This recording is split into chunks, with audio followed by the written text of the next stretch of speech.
Chapter: The Freedom from Control of I Thought. Introduction: The Illusion of Forced Silence. In the initial stages of dedicated daily practice, we inevitably encounter a state that resembles peace.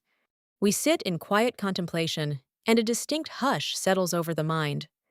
However, it is vital to recognize this state for what it really is: a forced silence.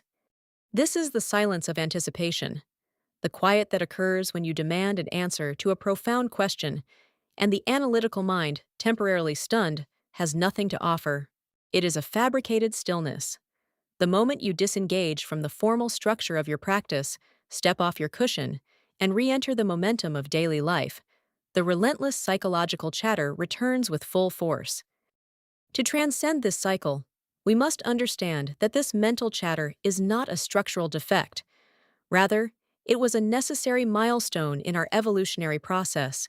The human brain developed sophisticated cognitive tools: verbal reasoning, conceptual imaging, and narrative projection, specifically to facilitate survival in a hostile world. Oh! The next evolutionary leap for human consciousness is not to destroy these tools, but to transition into a state where the thinking brain rests naturally by default. We must reach a point where intellectual tools are only activated when the immediate situation requires analytical, verbal, or image-based thought. This transition can also be conceptualized as freedom from culture.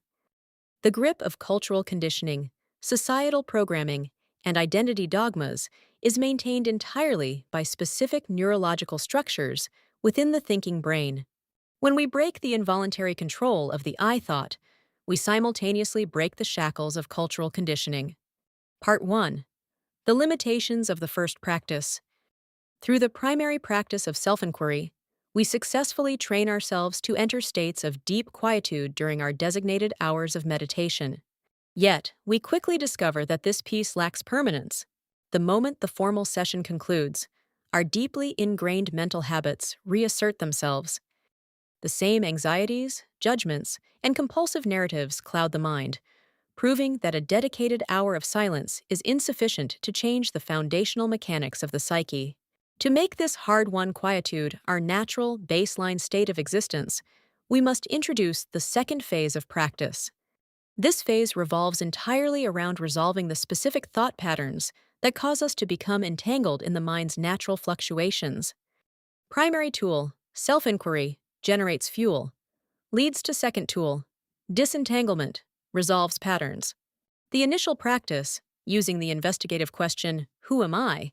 acts as the catalyst. It generates the spiritual fuel and focused attention required to execute this second stage. As the experiential knowledge that we are not the thinker deeply penetrates our awareness, a natural distance manifests. The rigid, dualistic relationship between the thought and the thinker begins to dissolve, exposing the true, independent nature of the I. Part 2. The Mechanics of Entanglement and the Art of Widening. Once this conscious distance is established, you will begin to notice a predictable rhythm in your awareness.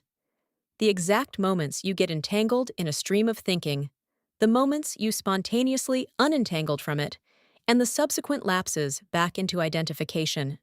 Tracking these movements is incredibly valuable. You should actively note the specific topics and themes that trigger your entanglements. They serve as a diagnostic map for your liberation.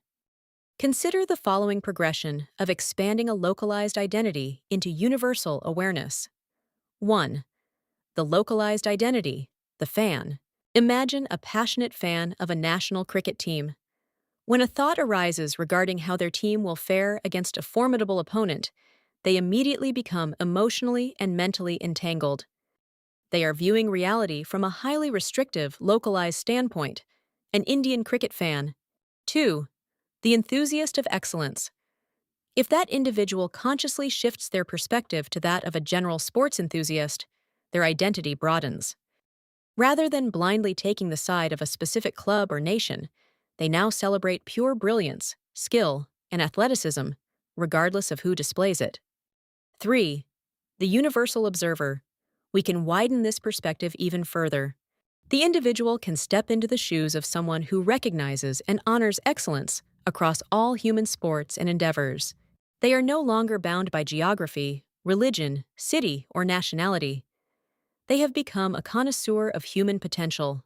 4. The realization of interdependence. Upon deeper reflection, the observer realizes that the brilliance of a single athlete does not exist in a vacuum. That brilliance is an emergent phenomenon, built upon an invisible, infinite web of causes. The sacrifices and financial support of parents, the dedication of childhood coaches, the energy of massive crowds of spectators, and the fierce competition. Key realization: individual brilliance is actually a singular moment produced by countless interconnected causes and conditions. By systematically widening our standpoint from a rigid, insular identity to the vast perspective of a holistic being, our fundamental thought stream changes.